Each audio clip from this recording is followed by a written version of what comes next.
My name is Detective Sebastian Vitro of the District Major Crimes Unit. And I see things. Where are we going? Horrible things. You'll see.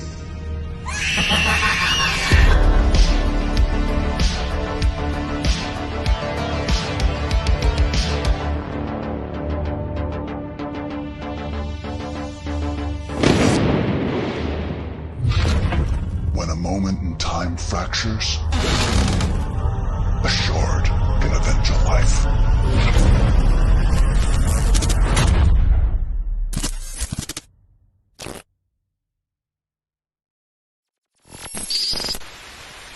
Sebastian.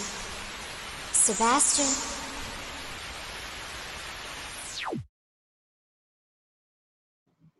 Woohoo! Hey guys, how you going? I haven't seen that for a while. That'll be almost one of the last times we get to see that that live. So I'm a little bit sad, but we're coming towards the end of the campaign. Before we do start, I just want to say I have got this going live to Dan's page, but for some unknown reason, it is not letting us comment or see your comments from there. So if you jump on the YouTube stream or go to the Fractured Shards Facebook page, we can see and interact with you there. So I do apologize. Also, if you can hear a bit of banging around, the guys are finally finishing off my solar panels here. But Dan, how are you today, man? I'm good, man. I'm good. Actually, it's kind of funny because I saw what you were wearing, and I've got a Metallica shirt on as well. I specifically made myself wear this today because I was like, I got to get into the Dan theme. He loves his Metallica, so I do. I absolutely do. Yeah, my wife was not feeling 100% this weekend, so I went and did some work, and I was going for some Metallica albums. Definitely got back into my 90s rock, late 80s, early 90s rock music. And I was listening to Metallica, Korn, Linkin Park, and all that. So yeah. See, I'm stuck in that period. I'm stuck in the late 90s, early 2000s. Like I still listen to Metallica, and they're still making music. Korn still making music. Limp Bizkit I listen to. I'll Hatebreed, Lamb of God, they're still making music. There's so many bands. And then I'll just randomly listen. Yes, Pantera as well. I do listen to Pantera. I wish I did get to see them live. That was probably that's a big bummer for me. I wish I got to see them in their heydays when they went absolutely off their face. Well, Phil wasn't absolutely off his face. Howdy, Darren. How you doing, buddy? Chris, what's up? What was I saying? Oh, yes, I was talking about. And then I'll just randomly listen to Nelly Furtado. It'll just pop on my my iPhone, and then boom, I'm like, all right, I'll listen to some Nelly Furtado. That was banging in the clubs when I was in there when I was like 18, 19 years old. yeah. For me, the one that always comes on, or there's two that always come on that I'm like, my wife's like, honey, you're white. You really need to understand that you're white. Is Boom Shake the Room by Jazzy Jeff and the Fresh Prince, and Regulate by Warren G. I rock that. You can't go past that. I remember back when Boom Boom Shake Shake the Room was on. I think it was like 94 or 95.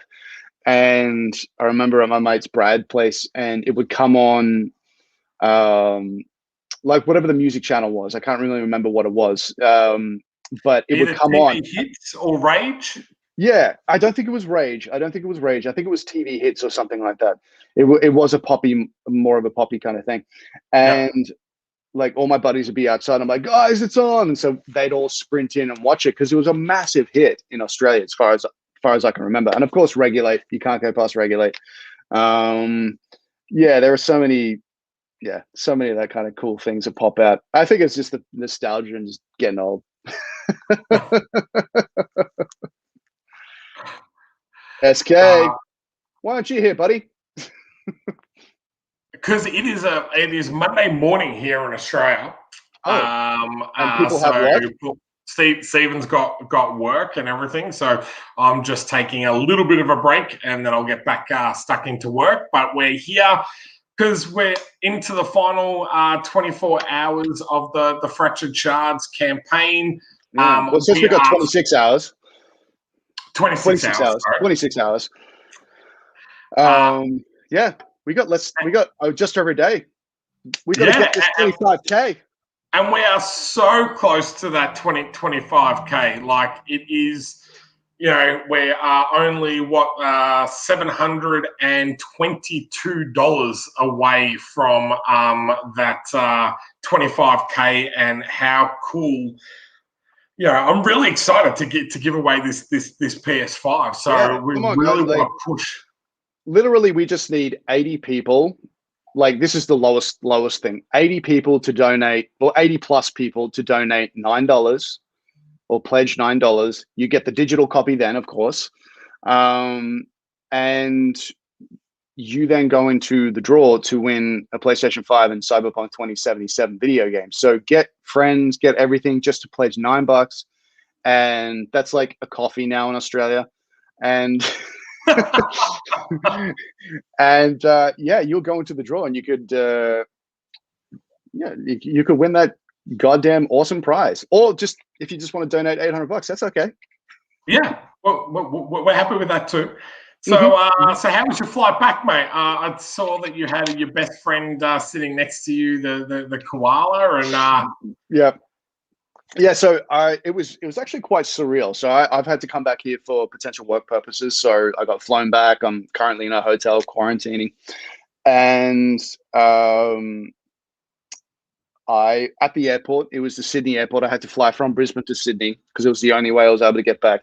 They obviously, I had to get permission from the Australian government in order to travel. I had to contact the Qantas staff, or Delta staff, I'm sorry. They had to contact American Customs, had to kind of get approval for me to come over, all this sort of stuff. Wow. And the airport was dead, dead. There was 25 people on my flight. It was amazing. It was probably one of my favorite flights I've been on, because I was in my section. There was no one around me. Absolutely no one around me. And the staff were all super happy because I hardly had to do any work. And they were like, okay, once the plane takes off, you can go anywhere you want on the plane and lie down over there if you want to, and all that sort of stuff. And obviously in the airport, I was just wandering around, and I bought a little koala kind of teddy bear.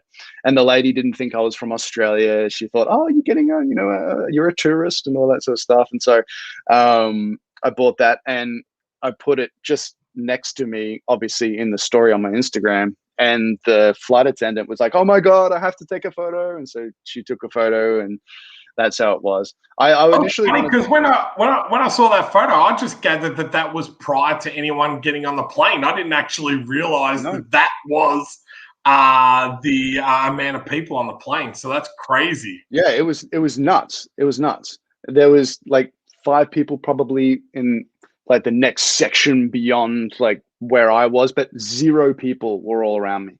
And I slept most of the flight. So I got back, and I haven't really been jet lagged at all. I mean, I have been going to bed a bit later than I usually would, and sleeping in a bit more. So yeah, of course there is that. But for the most part, I've been pretty good. Yeah, we're back to trying to work out the time differences and setting up these streams and everything. I know. So I was like, what time is it for you? And this and this and this, and then we have to work out what I'm doing over here. So yeah, so we end the campaign tomorrow at 11 a.m. Australian Eastern Standard Time, which will be about what time is it over there now? 2:30. 2:26. Yeah. Yeah, so it'll be about 4 o'clock in the US. So you still have a bit of time to get in and back the campaign. Now we've got over 369. Is it 370 now? Is it? Yeah, 370 backers. That's amazing. So I think what were some of the like the stretch goals and things like that we've when we get to 25, and also I think once we surpass 370 backers. Yeah, so we had. Let me share the campaign, and I can show you guys because Stephen actually asked me, going, who came up with these stretch goals? And I was like, oh, we were on a live stream and kind of we agreed to stuff without actually, checking with you or anything, Stephen. So I'll scroll down to the bottom where our stretch goals are. So at the moment, we already have unlocked the Chibi Dan. So if you're a physical backer, you will get a A5 print of this. If you're a digital backer, you will get the PDF or digital version of the artwork.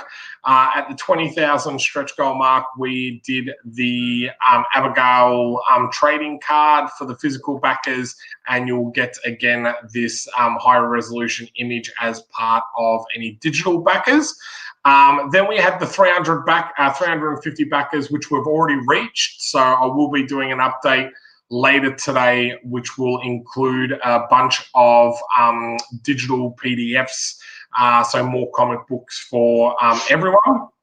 And then the final one is if we get to that $25,000, as promised on a live stream, all backers will receive a high-resolution image of Dan in the tub, but it's actually Sebastian in the tub. looking all depressed and angry. Yeah, and that'll be in a bookmark, so that you can slide Dan in and out of your book. So. Yeah, it's going to be awesome. Which was the joke that I made, and now we're very close to doing it. So we've actually got Ricardo already drawing that, and he did ask Stephen, because Stephen's been liaising with him. Are you sure? Is this what you're wanting me to draw? And Stephen's like, yes, it is. yes, we are. Don't ask. Just do it. But also once we reach 350 backers, didn't that put us into a nice position in regards to Kickstarter or something like that? Yeah, so when we get 352, which I haven't received the email yet, but you get a special email saying that congratulations, you've made 352 backers. I know it's an unusual number, blah, blah, blah. But I think more for our own personal goals, if we got to 388 backers, that would put us in the top 10 amount of support or backers on Kickstarter for an Australian Kickstarter. And 18 to go, guys. 18 to go. Just 18 of you pledge. Let's get it up to 25K and 388. And then if we got to 25,000, we would sit at number 4 on the most funded Australian Kickstarter. And if we're able to push it to 26, we would jump to number 3. So that would be absolutely amazing. So let's go for it. Yeah. So, and also as well, PlayStation 5 Cyberpunk 2077 video game. If we reach 25,000, one of you who has pledged goes into we'll win it. Sorry, we'll win. Yeah, we'll win it. That's it. Wherever you are in the world. So I have been researching where I can actually get them from. When I woke up this morning and saw how close we were, I was like, okay, where is everyone based? So we've got off the top of my head, we've got about 100 backers from the US, 40 to 50 here in Australia, The UK was the next highest. We had about 20 or 30 from the UK. We had about 15 from Canada. So thank you very much, Canada. And then we had a few others from Germany and Belgium and a couple of other European countries as well, awesome. Which is really, really fantastic. So to know that this is going so far around the world is really, really cool. So and also on the Kickstarter, in regards to the rewards, the only rewards that we've got left is we've got 3 Dan experiences left, which is we reduced that down to $439, which got you drawn into the comic, a live stream with Dan. With this one, we're giving people the option to pick how they wanted to be drawn into the series. So you had that option. And what do we have so far? So we've got 2 of those, and we've got 3 left. So no, but we've got somebody who is going to be so there's different levels of being drawn in. You can be a background character, which is the 2. Is that all sold out? The 200 one? Yeah, so the $299 one all sold out. So we've got them just as a background character, but then we've got I'm going to forget her name, but I'm pretty sure it's Maddie that's going to be proposing. He's going to be proposing to me in one of the volumes. Yeah. So, you get to decide, have a conversation with us of what you want. And this is what she wanted. So there's going to be at some point in one of the volumes where her character, her likeness is going to propose to me somehow, somewhere. We don't know yet. It'll have to fit into the story.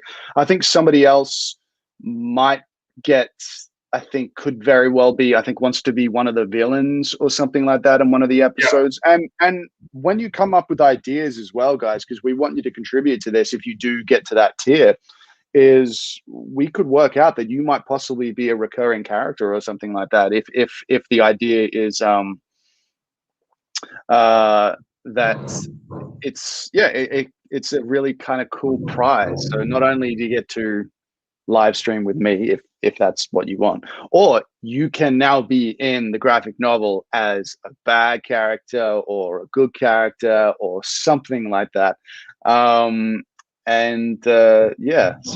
get on it. We've only got 2 of those left. So if 2 of you get that, then we've made our 25K, I think. That puts us over. Yeah. That puts us over. Right. So get in there, and you can be you'll be written into the graphic novel. You will be immortalized in the graphic novel. And when we get it made into a TV series a little ways down the track, your character could further be immortalized on the silver screen, or the tiny silver screen.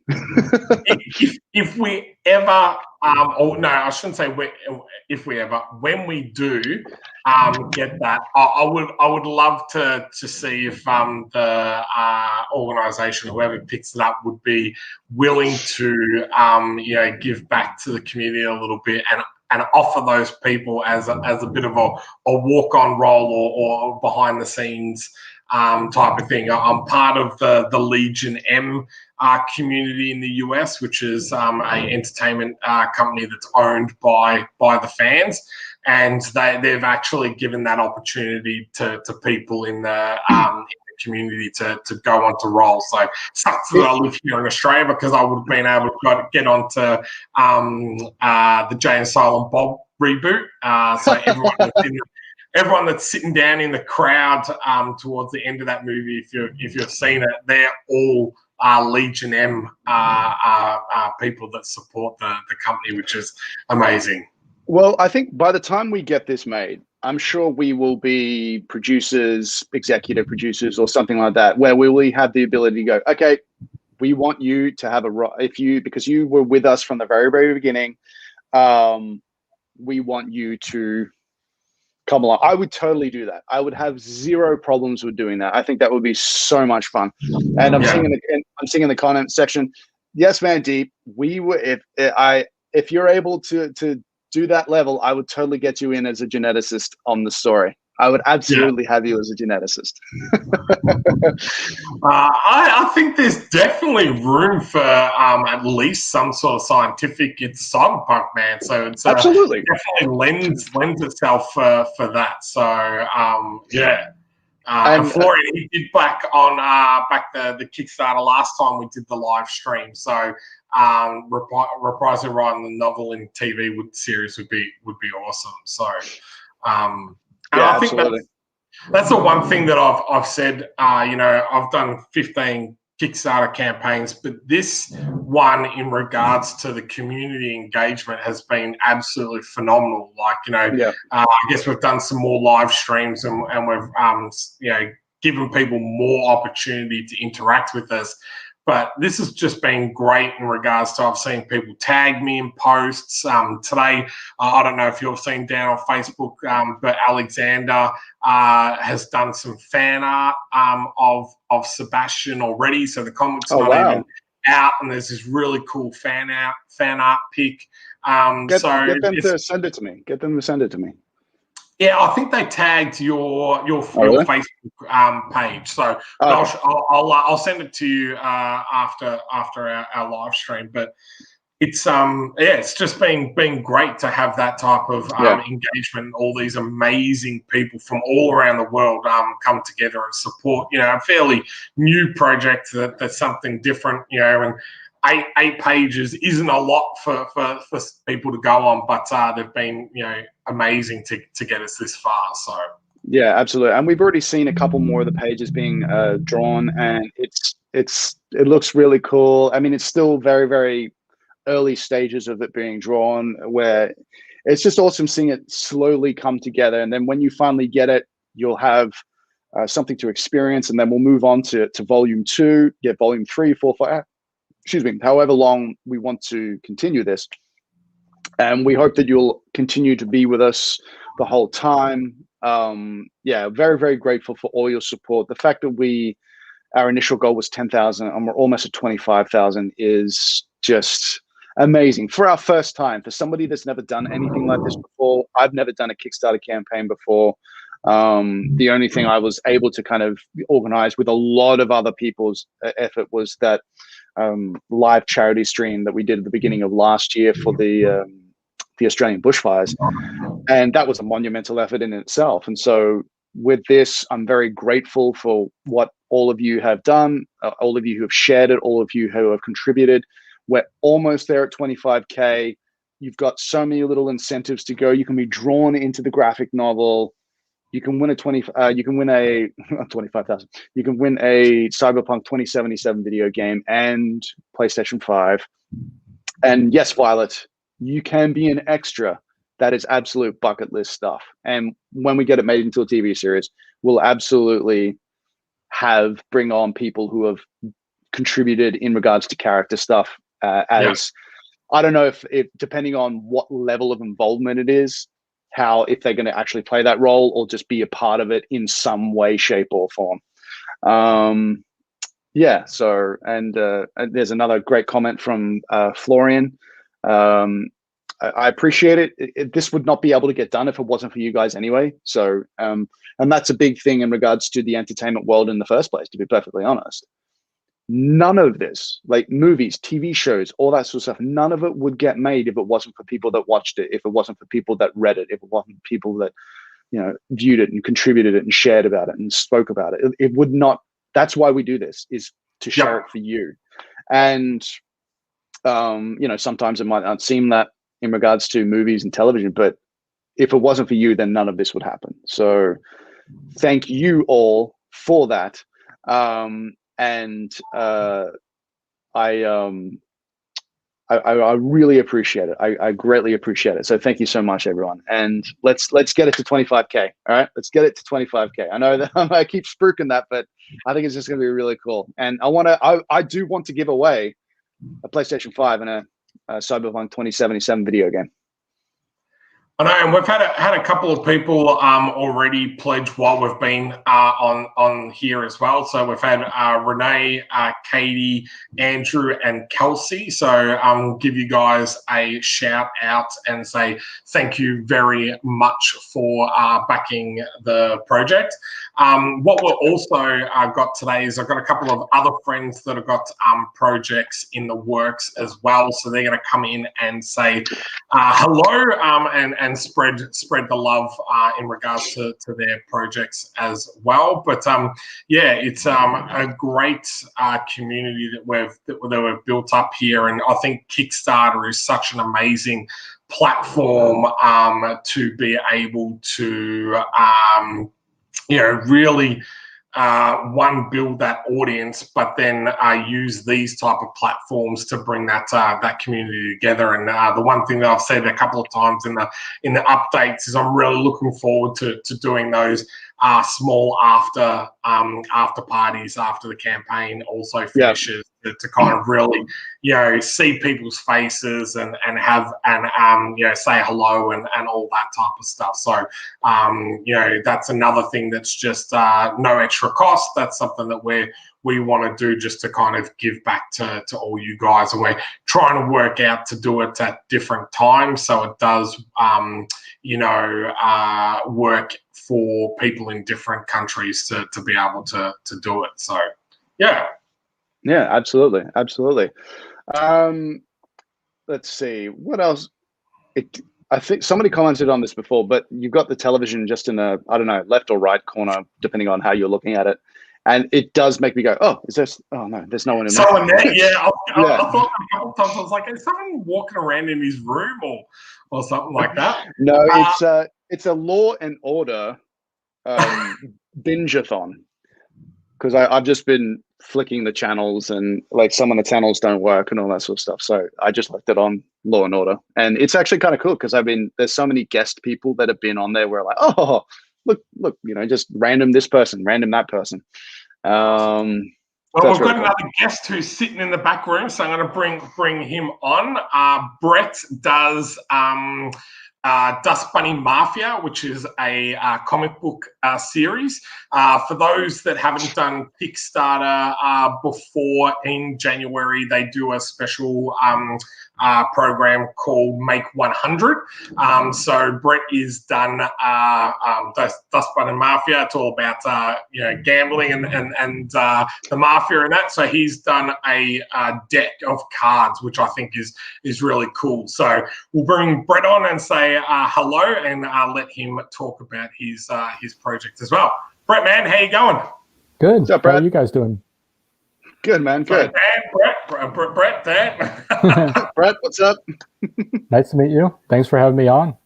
No problem, man. No problem. I know it's a little bit impromptu and all this, but how's your project going? Do you want to tell everyone a little bit about it, and I'll pull it up on a screen as well for you. Yeah. So like Shaun mentioned, I'm the creator of Dust Bunny Mafia. It's a newspaper-style comic that's like Looney Tunes meets The Godfather. So you've got a bunch of mobster families running around trying to build their criminal enterprises and evade the cops. And I'm now, because when I think of mobsters, I think of gambling, whether it's, backroom poker games or Las Vegas casinos. So I was like, I've been doing this for 8 years. What's the next thing? What's the next iteration that would be cool? And a deck of playing cards was, right up there. And so, it's going fairly well. I've got about a little over 2 weeks left to go. And we've got about 75% funded, about $700 US left to go. And feeling pretty good.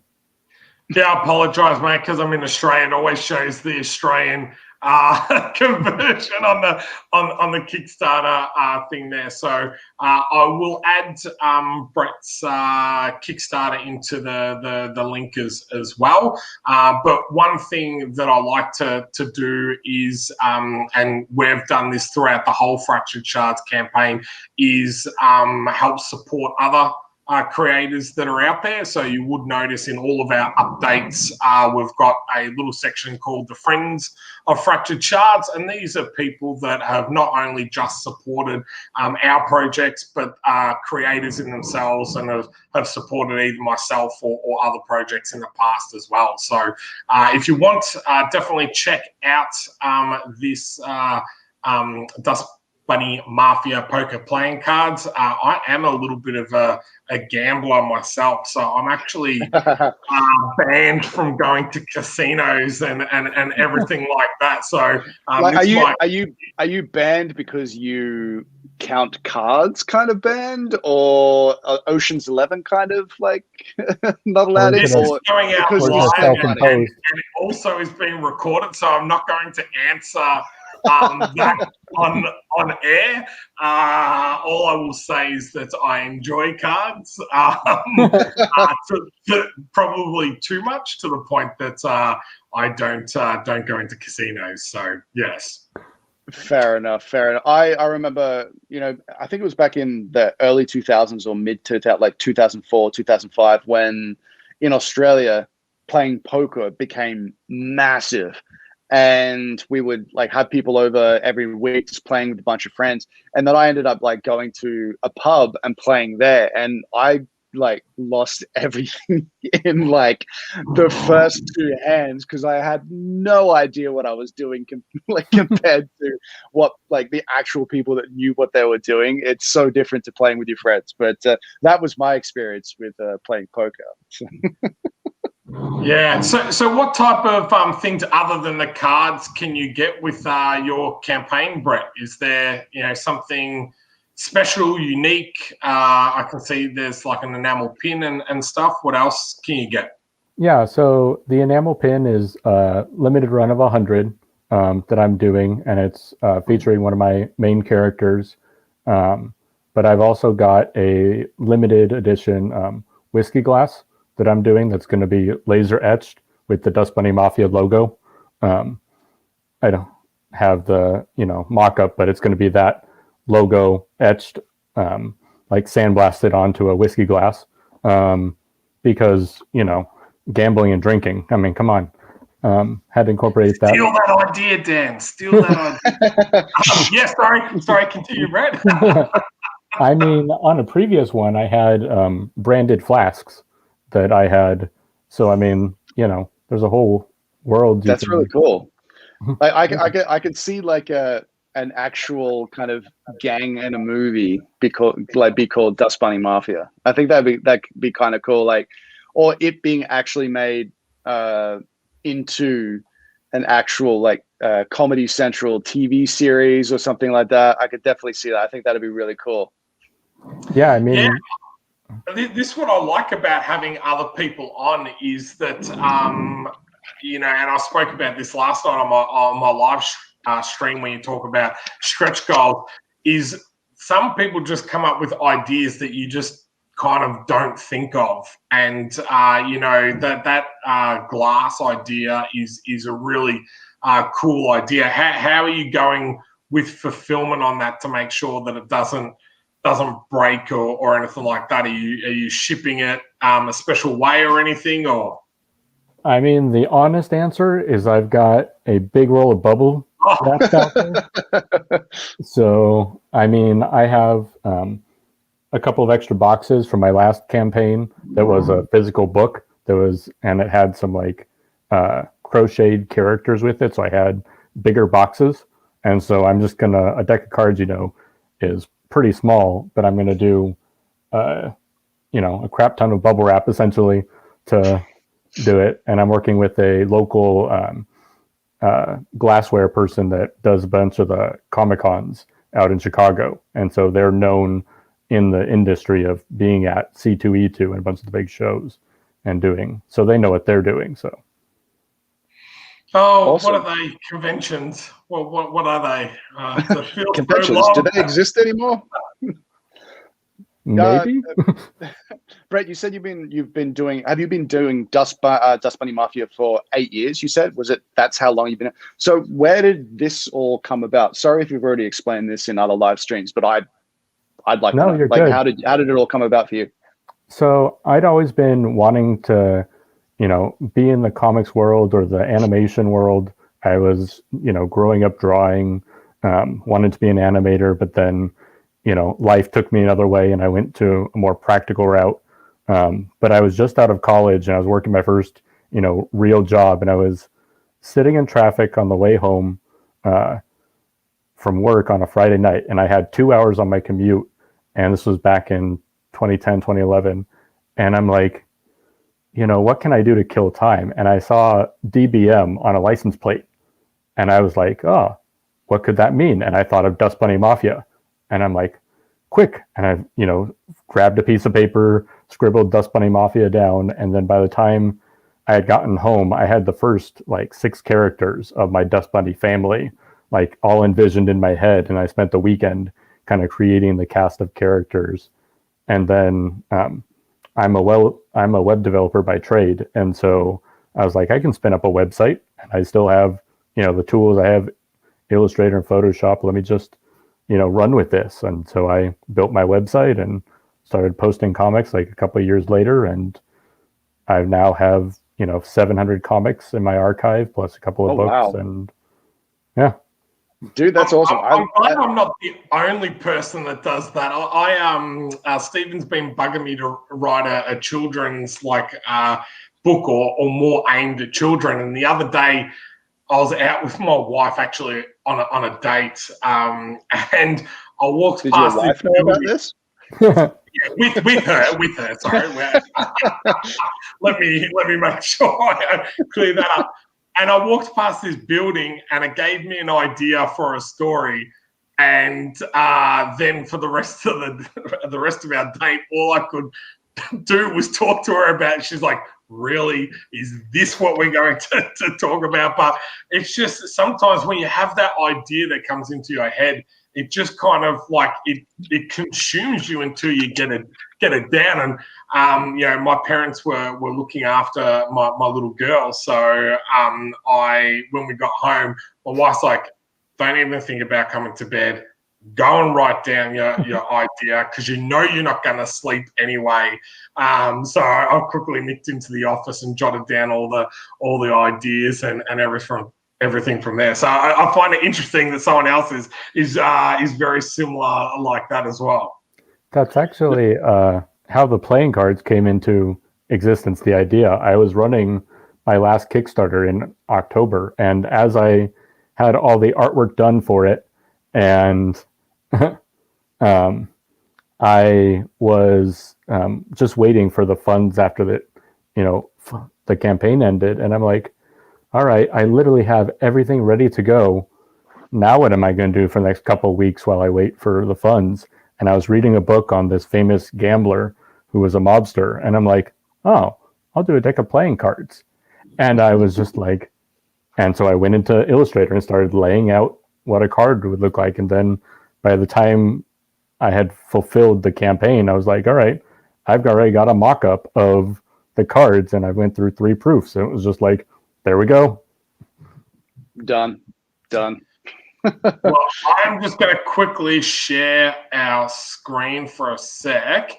We are $70 away from $25,000. So thank you, everyone that is backing while we're talking here. $70, and we're going to give away that PS5. So keep backing, guys. Keep pledging. We appreciate all your support and everything. So thank you very much. So close, so close. Yes. I love those stories of those stories of inspiration. It's literally like you've just downloaded it from the universe if you want to go in that direction, and then you just go with it. You don't think about, oh, how am I going to get it done or anything like that. You just do it, and then you kind of will find a way to do it if you really believe in it. They're just some of the most awesome stories, and that's. I saw one of the comments saying, I love coming up with ideas in unexpected places. And that's generally where it happens. You know how they say you have the light bulb moment when you're sitting on the toilet? It's because you're not thinking of anything. Like when you sit down and go, okay, I have to think of something, generally that screws you up and you can't think of it. But, Brad, as you said, you were like, oh, I'm just killing time, and then you saw this, and then you're like, oh, what is that? And it just led to Dust Bunny Mafia. You literally waiting on was it public transport or were you driving? I was driving, but I was on a freeway in LA, and it's like there's traffic, wall to wall. and literally, like, it's just like your eye goes to there, and then you think about this, and then that becomes 700 different comic book. Like, that's just unbelievable. It's really cool. What's the website? Shaun, do you want to put it up on the chat? Your website? Yeah, stick it in the private chat, Brett, and I'll add it to all of the different channels that we've got out there. Now, I do want to give a shout out to Yoni Travis. They supported the Fractured Shards project for $400. So thank you very, very much. Thank you so much, Yoni. Greatly appreciate that so much. Super happy about that. Now, I did notice, and I just want to say, Yoni, if you didn't pick a reward, if you want something, we appreciate your support, but if you want something for that amazing support, please pick one of the rewards, because we would love to give back to you, and we appreciate you getting us so close to that $25,000 K mark. But also, I do this a lot as well. I do start a lot of different stories, but it's not that I never finish it. I think I just kind of put it on the back burner, and something else kind of takes over. But I do go back and revisit a lot of the stuff that I've created over time. And Dan, you'll even know this with Fractured Shards. This is something that you've been mulling over in your brain for quite some time before it's come to this point. Yeah, absolutely. I wasn't even thinking of a graphic novel. It was just all these different stories, and I just would have imagined it in my head in regards to TV shows or movies or things like that. And then when you came to me saying, do you want to do this? I was like, yes, because I've never done it before. And it's a great way to get this done. And I don't want to say it's easier, but it feels like it is an easier process to get this made than, say, getting a TV series or a movie made. And you also, I think you have free reign to do whatever the hell you want to do, and you're not beholden by, I've said this before, you're not beholden by studio executives who are just looking at the bottom line rather than your idea or your creativity and stuff like that. So as long as you find the perfect artist, the perfect, inker and colorist and writer and all that sort of stuff. And there's so many really talented people out there that haven't been given the opportunity. So there's so much untapped talent out there, and it's a shame we don't get to see it all, but it's pretty awesome. It's an awesome industry to be in. I'll admit that. Yeah, I have to say it is a bit crazy in regards to the more I've kind of gotten into the looking at TV series and screenplays and all that type of stuff. It is quite interesting that when it comes to even really big movies, how like a studio can just come in and go, no, I want you to change that. And you're the director, you're the screenwriter or whatever, and you kind of have no say whatsoever, because we talked about Wonder Woman and the original Wonder Woman, and I thought that was an amazing film, but I thought the fight scene at the end with Ares was a little bit over the top. I would have preferred to have just kept him as a human, and or not as a human, but just that person in the background that was that puppeteer type thing that was playing everyone.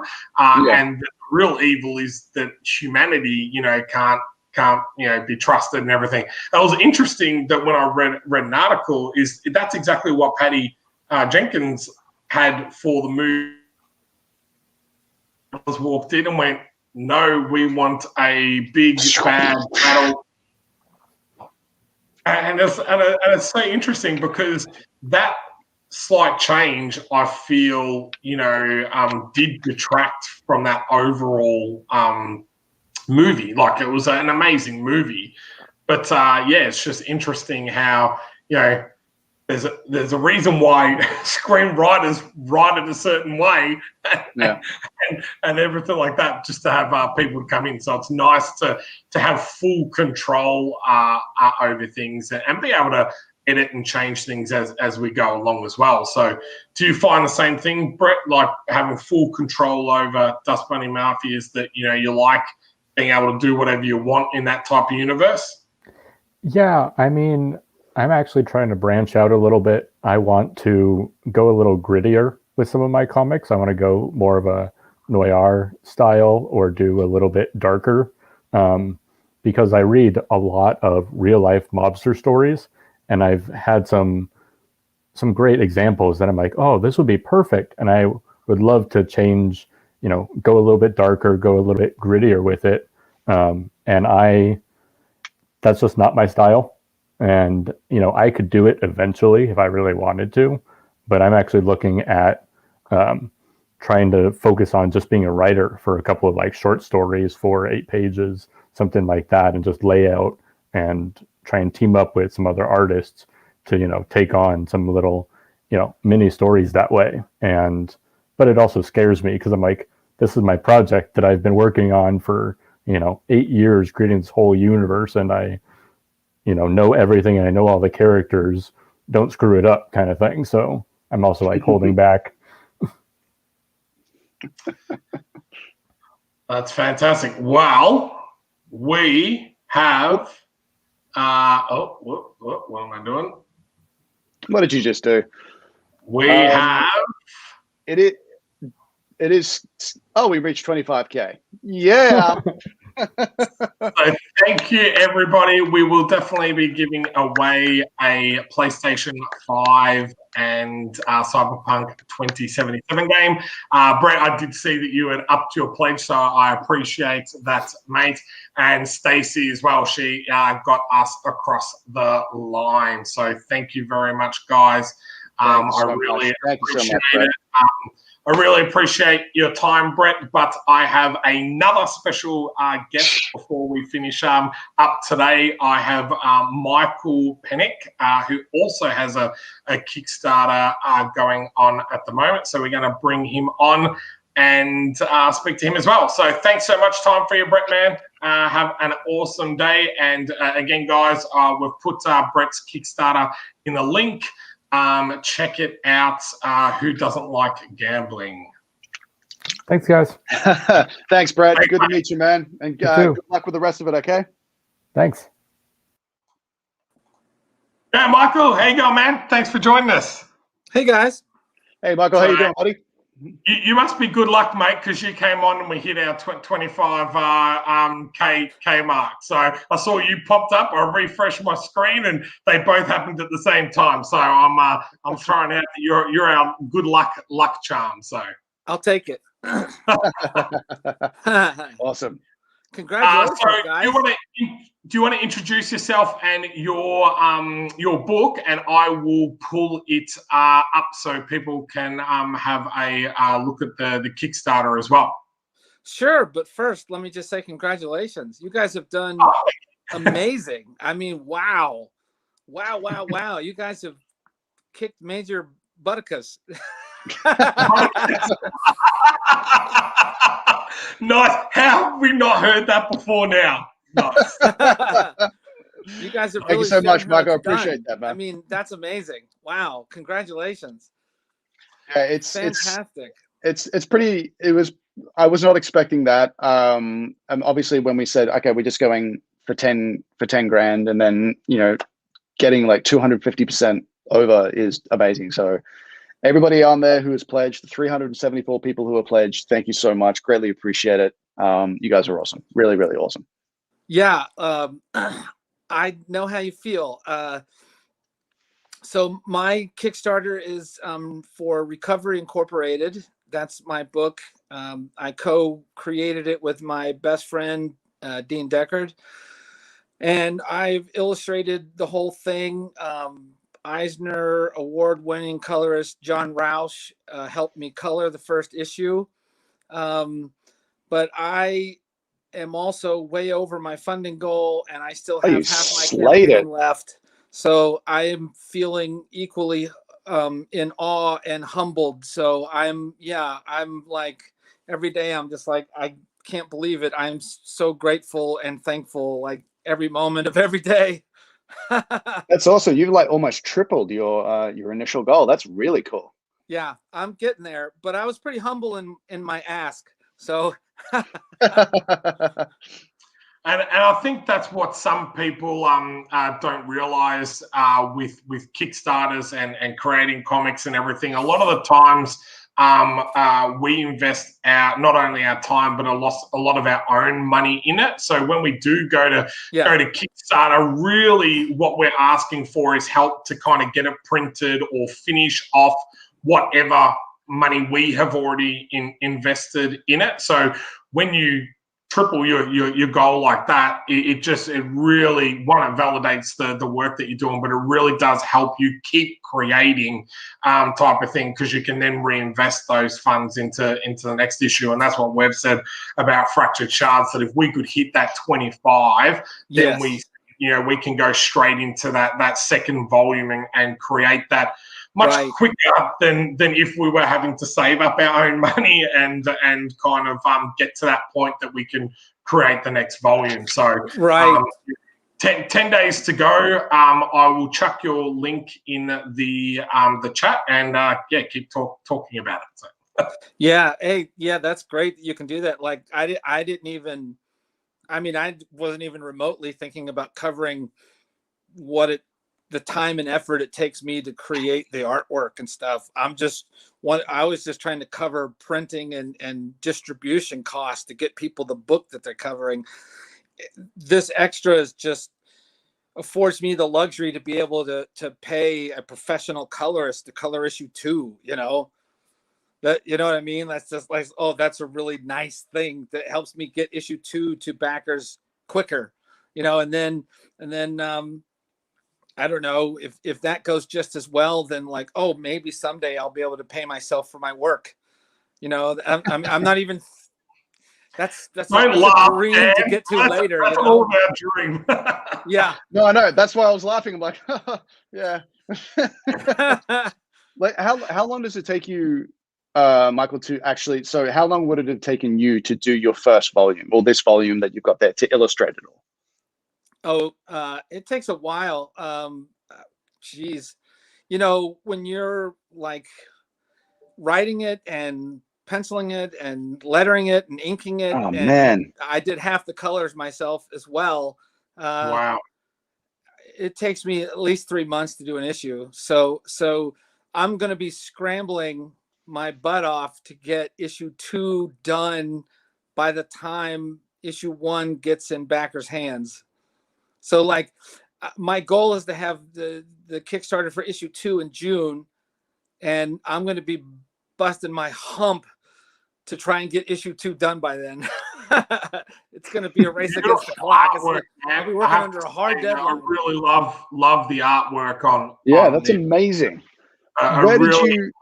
High professional standard. Like, when you think indie comics, I think people think like an old zine style comic, where with Kickstarter these days, like, this could go up against, an Image, a Valiant, a Marvel or DC book, man. Really well done. This looks nice. Thank you. So how long have you been doing stuff like that? Like, where did you learn how to like draw and everything like that? Like, what's the process for that? Is it done on a computer now, or do you like pen, all that sort of stuff? What is it now? Like, pardon my ignorance, but I do both. I do my layouts and pencils on the computer, just because it's so easy to edit stuff. It's so easy to resize things and move arms and legs around if you don't like the way they look. It's just so easy digitally.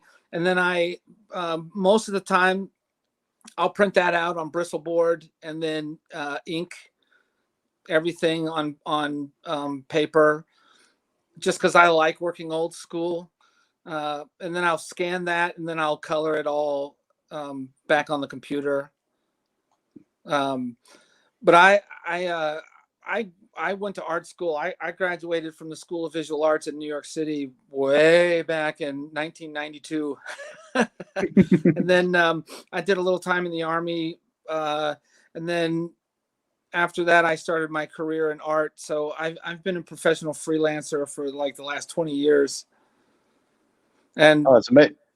So I finally got tired of doing other people's work, being a hired wrist, for everybody else. So I'm trying to dedicate the second half of my career to doing stuff for me, my own stuff. Yeah, and it hasn't Kickstarter really opened that door? Like, there's that big thing going around with actors and Keanu Reeves coming on to Kickstarter and that type of stuff. But again, and it comes back to having creative control over stuff. But people have been doing or being told to do stuff, and Dan, you would know, being an actor, being told to do stuff for so long, that it must be nice to be able to put something out and go, I tell you what, I can do it my way. I can create it the way I want. I can have full control over that, and I don't really have to worry about what other people say. And then if it is successful, then you can go to those publishers and everything and say, well, hey, people like it the way it is. Can you just pick it up and distribute it rather than I kind of looked around at potentially publishing deals, but most publishers want to take half your IP right away. And I'm like, no. And the ones that leave you your IP, they basically, they want you to produce the book all by yourself up front, and then they'll publish it and distribute it, but they'll do minimal amount of marketing for you. So you really have to do all the marketing yourself. And I was like, well, if I'm going to have to do all the marketing myself, why don't I just do the rest by myself? Because they'll also get, once you start getting other people involved, everyone wants to stick their little fingers in and be like, well, we want to change the name, or we want you to change this aspect or that aspect. And I'm like, I really don't want to change any of those things. Yeah. And also as well, a lot of people, especially I've heard in film and television, especially film, you'll have 10 producers on the project or something like that. And they're just kind of there. They're just a part of it. And they will say things for the hell of it because they want to just contribute just by the position, even when they probably are like, I don't need to do anything because it's already good good on its own. But I just want to say this because I want to justify my position of power here. That's right. They want to justify the fact that they're there.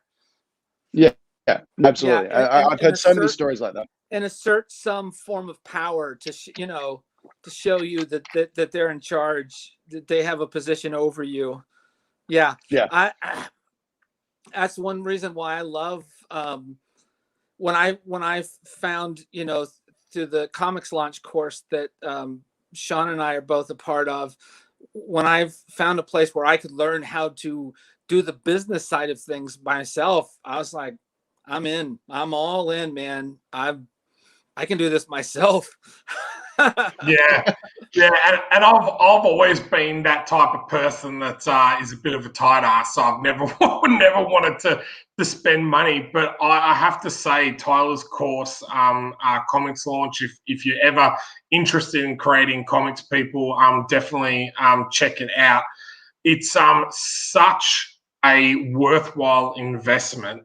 Like what you get out of it is 10 times what you put in, and it's not only what you learn, it's the connections you make. Like I probably would have never met you, Michael, if it wasn't that connection.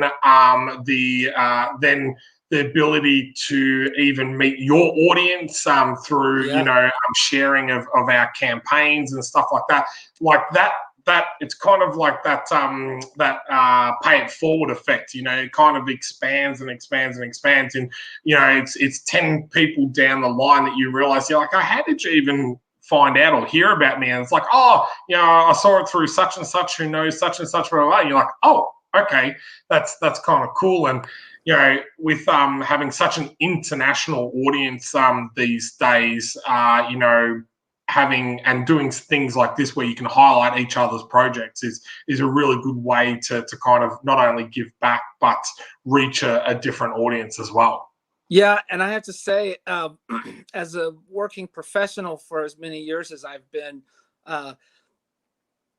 I really like my peers and other professional working artists and stuff, but there's a daily grind that you go through, and you know, there'll be supportive in the daily grind kind of way, but I have to say the supportive nature and enthusiasm and energy that I have felt since getting into this Kickstarter community and world of other creators who are doing it their own way, and it's nothing like what I've ever experienced before.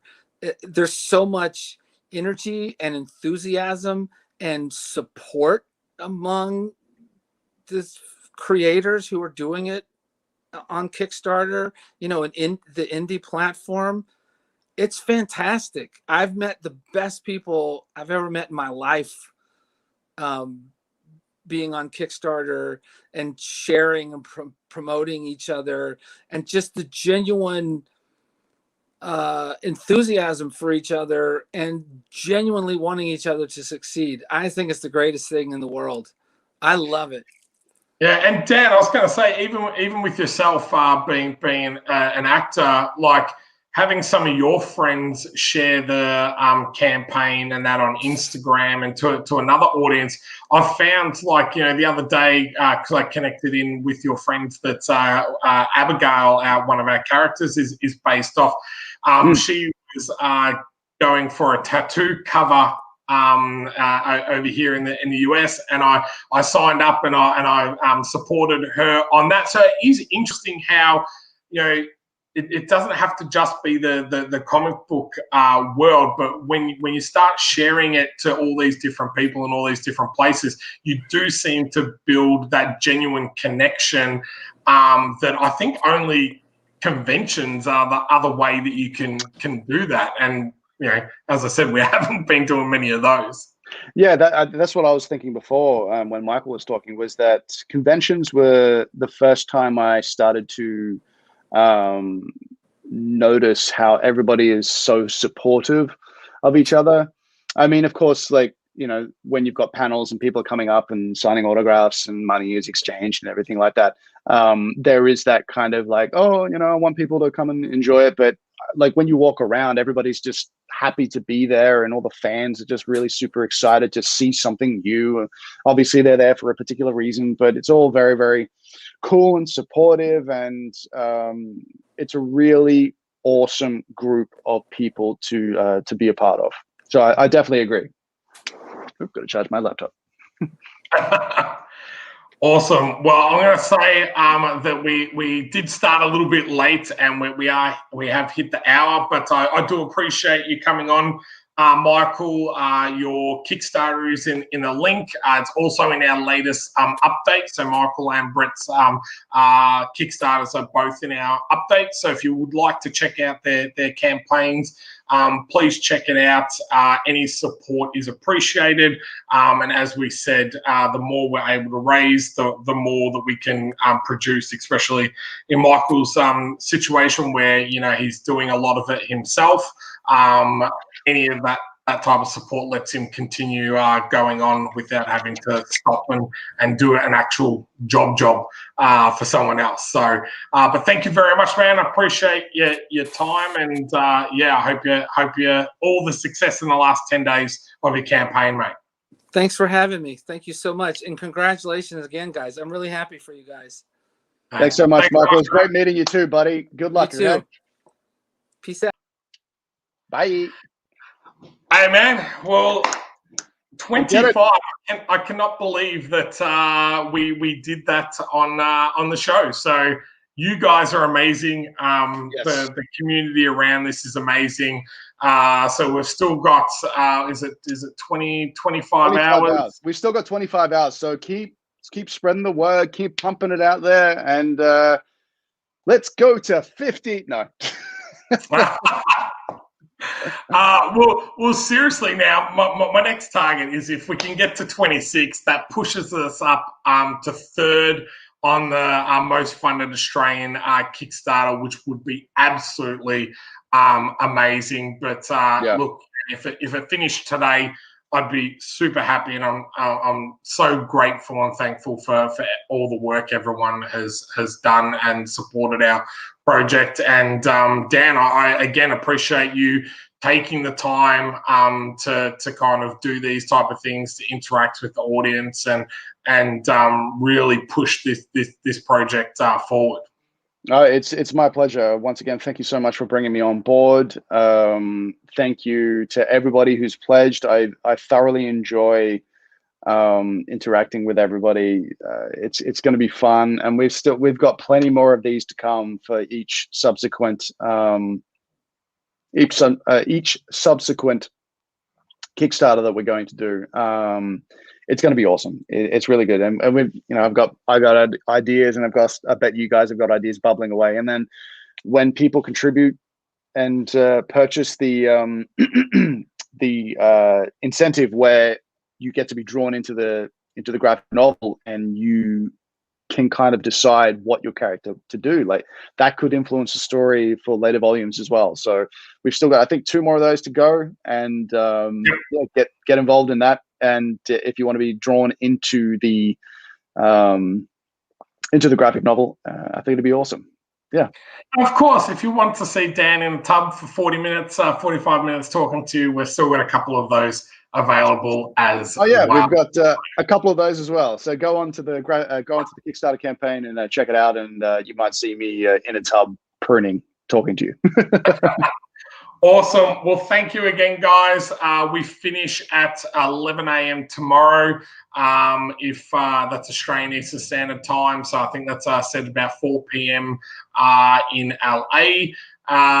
We might do one last thing before the campaign ends, but we will keep you updated. So thanks again, and we'll see you next time. Thanks very much, everybody. Really appreciate all your support.